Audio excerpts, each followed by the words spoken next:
ধন্যবাদ মাননীয় স্পিকার। এই সংসদ দেশের সর্বোচ্চ সম্মানের জায়গা।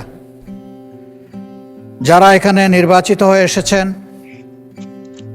দেশের জনগণের সমর্থন, ভোট, ভালোবাসা, শ্রদ্ধা নিয়ে এসেছেন।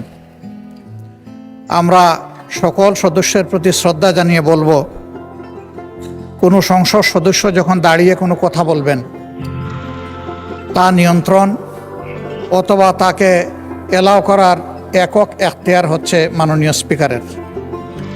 সেই জায়গায় আজকে লক্ষ্য করলাম যে একজন স্বতন্ত্র সংসদ সদস্য তিনি যখন কথা বলছিলেন, দুঃখজনকভাবে ট্রেজারি বেঞ্চ থেকে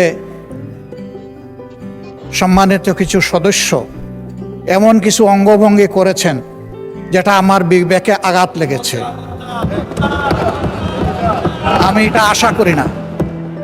এমনকি আমি এও লক্ষ্য করলাম, একবার দুইবার নয়, 4 বার 5 বার নির্বাচিত হয়ে এই সংসদে যারা এসেছেন তাদের কেউ কেউ এই কাজটা করেছেন। আমি এখানে তাদের নাম বলে আমি নিজে লজ্জা পেতে চাই না। আমরা প্রথম দিনই অনুরোধ করেছিলাম ভালো কিছু সংস্কৃতির চর্চা হোক এখানে, এবং আমরা শিখতে চাই। আমরা জাতিকে নিজে শিখব, জাতিকেও আমাদের সাথে উদ্বুদ্ধ করব।